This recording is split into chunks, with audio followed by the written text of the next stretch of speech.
All right. Aloha, everyone.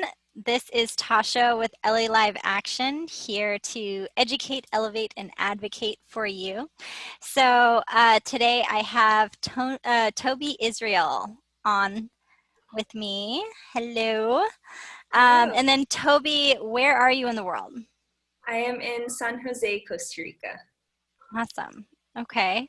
And you came on recently to the IGTV interviews series, and I really appreciate you for coming back. You're in high demand.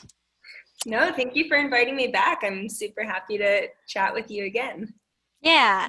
So I just wanted to kind of jump into it. So can you give a little bit of background on one, your self-defense background, and two, a little bit of your empowerment journey? Sure.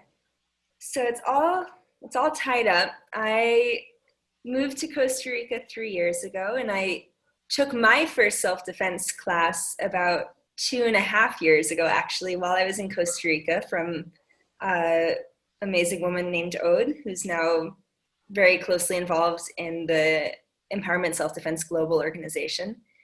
And after that, I had the opportunity to train as an ESD instructor and jumped at the opportunity. It fit really well with the work I was doing as a facilitator. I'm a yoga teacher. I teach writing. I teach a lot of different forms of movement. Jack of all And trades. definitely, I recently, someone used the term Renaissance woman, and I'm going to try and switch to that because I've always used Jack of all trades, and I like Renaissance woman more. Yeah. No, that's Uh, nice. and it also fit really nicely with the work I do as a writer and as a traveler. I've been a solo female traveler for more than 10 years at this point. I Wow. recently published a book about it called Vagabondess, and it's a guide for other women who want to travel solo or generally who just want to sort of break through limitations and overcome fears and live the life that they want to live. And ESD, empowerment self-defense, it's just a really perfect complement to everything I was doing, and it's become one of my main focuses in my work because I see how effective it is, and I feel incredibly fulfilled sharing this work with other women. It's awesome. So, where have you traveled? I mean, I'm guessing there's a long list. How many different countries? It's a long list. It's somewhere over 50 Wow. now. It's been a bit since I last counted, and I traveled a lot in Europe for a while, a lot in Africa, East and South Africa, a lot in Asia. And then since coming to Costa Rica, I've just pretty much been here and in Guatemala and Nicaragua. Where out of those places were places that you felt you um, needed more self-defense skills? So that's the really interesting thing about my self-defense journey is that I traveled all over the world solo without any self-defense training. I was chatting about this with another self-defense colleague a couple weeks ago, and it's just like pure bravado. I just was not afraid, and I just had sort of an excess of confidence in myself and my ability to do whatever I wanted to do alone. And I was lucky, or some of the research on self-defense actually suggests that it wasn't just luck, but it was actually that sort of confidence in myself, probably Yes. that Yeah. that kept me safe of just, walking down a street where I'd never been before, completely lost in a new city, looking like I knew exactly where I was going. That's one of my specialties. And and so I managed to travel solo on and off, and mostly on for years without any self-defense training. And I was and hitchhike all over Europe and all over South Africa, and hike and camp in nature all over the world, and I was fine. However, now being a self-defense instructor and having the self-defense training, I really encourage other women who want to travel alone to take one of those courses, because I think it's a really good way to get that kind of confidence that you are okay alone if you Yeah, don't want to have it. for sure. Um, when it came to all of your travels and just going through the walks of life and everything, when it comes to tips, so you said that you had the confidence and everything. What are some of those tips? What are certain things that people can use when they're walking? You said, obviously, you looked like you knew where you were going. Had that confidence. So what are some other things? So yeah, confidence is huge. Body language, even if you don't feel confident, you can fake it and, walk with your shoulders back, stand up tall, walk quickly as well. I think especially as travelers, you don't want to stand out as the traveler who's totally lost and vulnerable by looking like Mm-hmm. you have no idea where you are and like you're totally lost. And then in addition to that, being aware, that's like number one, just being aware of your surroundings, not listening to music or being on your phone while you're walking around. Yeah. Those are super basic things. And then not being afraid to ask for help. Like I have been followed many times in many different places. And sometimes I managed to just, get someplace safe and walk into a cafe and sit there and ask if I could wait. And sometimes there'd be people walking the other way and I would ask them for help. Sometimes actually other people would notice first and they would come up and say, hey, I noticed this guy is following you. Do you want me to walk with you where you're going? And that's sort of at the core of my philosophy as a traveler and as a human being, is that there are bad people in the world, but most people in the world are kind, they're compassionate, and they want to help someone if someone is in need of help. And that's been my experience for years as a solo traveler, is that, yeah, there are those characters, right, that we're all afraid of when we think about traveling solo or just walking through a city alone. And but they're the minority. And so if in a situation where you feel like you're in danger or you're under threat, reaching out for help if there are people around is a really good strategy. Yeah, definitely. And I've also known to make eye contact, like I see you, because a lot of times we're Mm-hmm. going through the world and it looks like we're not paying attention. But then when you actually make eye contact with that person, then it's like, oh no, Yes. shoot. Yeah. Yeah, I have a really clear memory of wandering around the streets of Lamu, which is an incredible city in northern Kenya.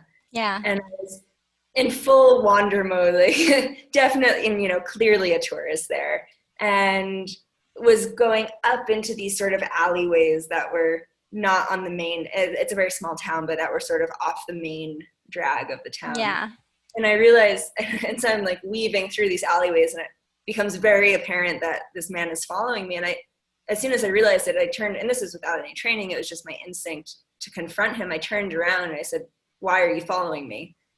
And he acted like he wasn't following me and got really offended, but he also stopped following me. Which is good. Yeah. So when it comes to this book, how long have you been writing? I've been writing my whole life. I think my mother still has my journals from kindergarten where I started to write stories about baby alligators and other animals. And Awesome. so I've always loved to write. And when I started traveling, I started keeping a blog that was really just intended for my friends and family to keep them updated on what I was doing and where I was. And then I realized that I had people reading it that I didn't know. And I started writing, and then I started editing for a wonderful publication called Elephant Journal, which is a mindful media platform. Very cool. And that was sort of the shift point for me, from writing for pleasure, writing to stay in touch with friends and family, to writing because I felt like I had something to say and there were people out there who wanted to read it. Nice. Well, when it comes to your travels, do you feel like you've found your home where you're at? That's a good question. I've been here for 3 years in Costa Rica. I've lived in a couple of different places, and it's a really good base for me.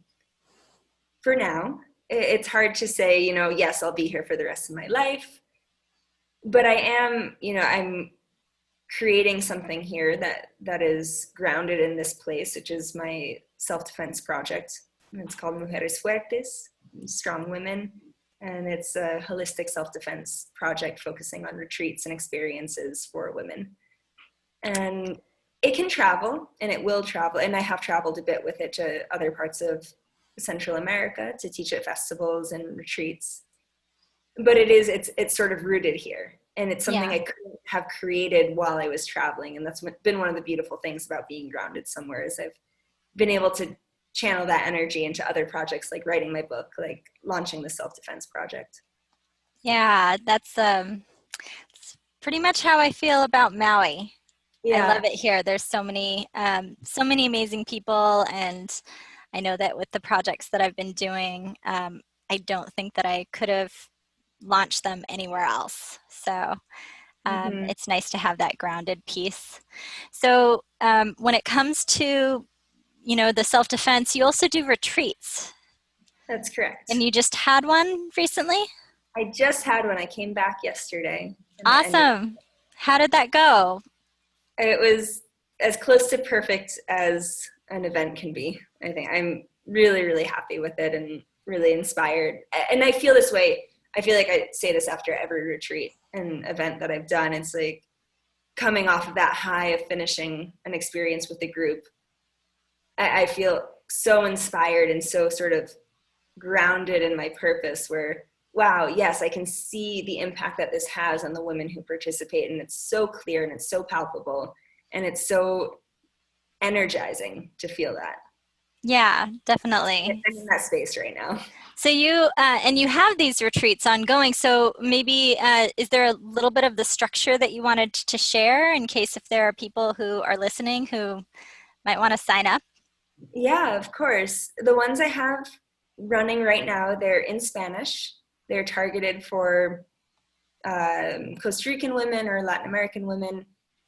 It's 3 days, so it's 2 nights, 3 days. It's basically a long weekend, which makes it really accessible. And in those basically 2 days of programming, we managed to fit in an entire self-defense basics course, which is 12 hours of self-defense training, yoga, meditation on the beach, 3 local vegetarian organic meals a day, like sharing circles, fire, singing, and there's not a lot of downtime. That's the one downside to doing it in a really short amount of time, but it makes it a lot more accessible. And Wow. I also, the reason I use the term holistic self-defense is that along with ESD, empowerment self-defense, which is what I was trained to teach with ESD Global, I bring in a lot of other modalities that I've worked with as a facilitator, like meditation and yoga, like somatic movement, like conscious communication, like tantra. So, and it all mixes, and it all fits together really well, and it doesn't necessarily seem apparent without having sort of some experience of all of those different channels, but they all complement one another. And I found that work with sort of the conscious communication and the body awareness brings a really nice depth and richness to the self-defense. Yeah, well, the yoga and the meditation specifically, I love how it complements people who are instructing, who want to instruct in a very trauma-informed way. So Mm-hmm. working with students who possibly have dealt with trauma or dealing with high stress scenarios at the time, it's nice to show those skills, those added skills as tools for people to utilize when it comes to dealing with stress or dealing with an adverse situation in the future. Absolutely.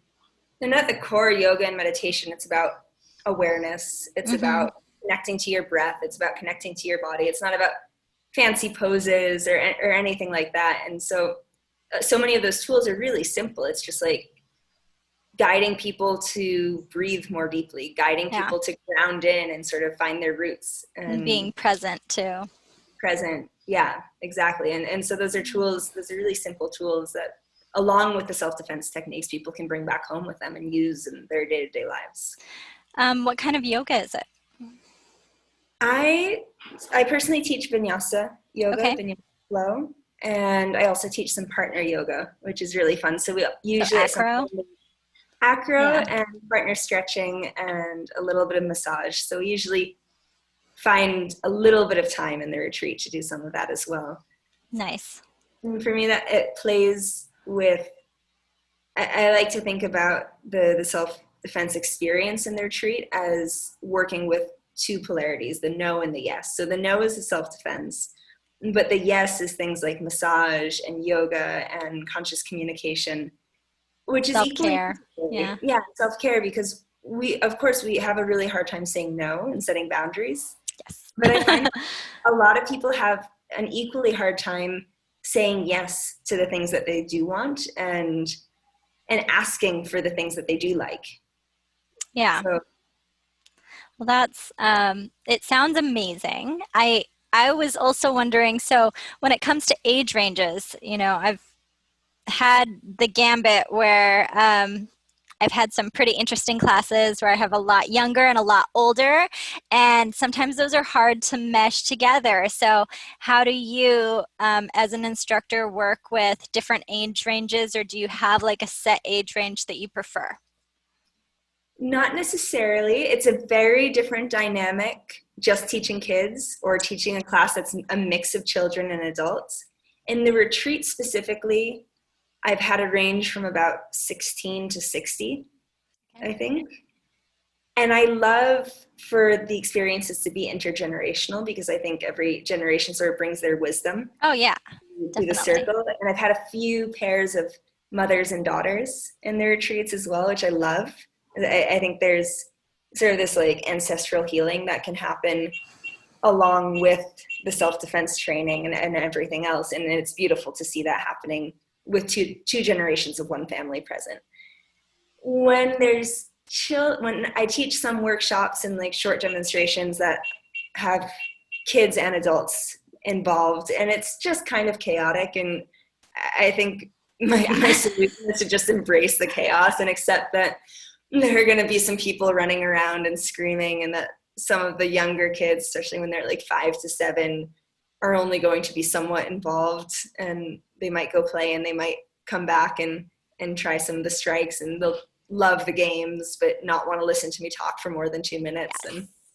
And I feel like there's a 30-second window where you have them for 30 seconds, very intent on listening.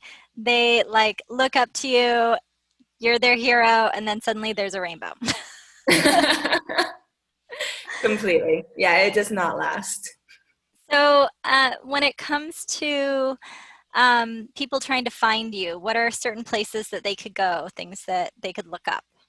Sure. So my self-defense project is called Mujeres Fuertes, and it's on Instagram and Facebook at Mujeres Fuertes Costa Rica. I'm also, my personal page on both, well, my professional personal page on both Facebook and Instagram is Toby in the World. And the book, oh, this is the book. The book now has its own Instagram page as It's of a very couple weeks nice. I ago. saw it and I followed it. And that one is called Vagabondess Travel. And she also has her own website, which is vagabondessthebook.com. That's awesome. And that's enough. I have a sort of widespread online presence. Like I have 20 different pages that you may you may see. So it happens when you travel and do all these different projects. That Uh, gave me the idea I should like write them all down, and then I can just hold up a note card. that's a good one. So, in closing, when it comes to empowerment, what's a message that you would want to say to your younger self when it comes to empowerment, or what is a message that you want to share with our audience? I love that question. I always have so many different ways I want to answer it. To my younger self, I think I would tell her, you're like, it's all going to make sense. All these disparate threads and paths are all going to weave together, and it will make sense why you did this and then that, and they didn't seem like they had anything to do with each other, but they did. Yeah. And it all comes together, and it all makes sense later. And to women watching, or really to anyone watching, I think the takeaway for me from the self-defense and from the solo travel is that like you can do it in the way that you want to do it, and that all of the obstacles that social myths put in your way around women's safety, or about doing things, traveling alone, or being alone, or being a woman, they're designed to keep you scared and keep you small. Yes. And so don't listen. Yeah, for And sure. maybe take a self-defense class if you need a little push, a nudge. Yeah. Yes, this has been an interesting theme because that has come up a lot in the past few weeks with clients and different people in my life. And I know that I have also shared with them, I've had a million people, not a million, but a whole bunch of people tell me that I'm putting people in a false sense of security by teaching them self-defense, or that because I'm a woman, people aren't going to take me seriously.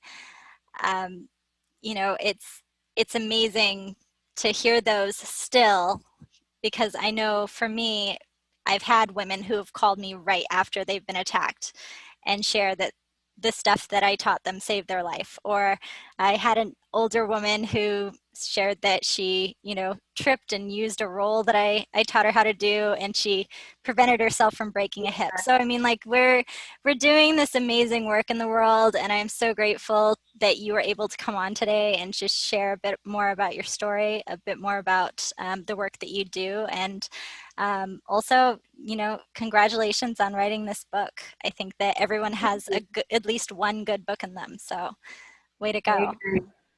Thank you. And thank you so much for inviting me on to chat again and for the work that you do. It's, for me, it's super inspiring just to be connected with this global network of women that are doing this work. They're And amazing, yeah. yeah. Yeah, well, thank you so much. And if you are watching, subscribe, but then also check out her links because I am going to be sharing them. Say it down here. All right, aloha, folks. Thank you.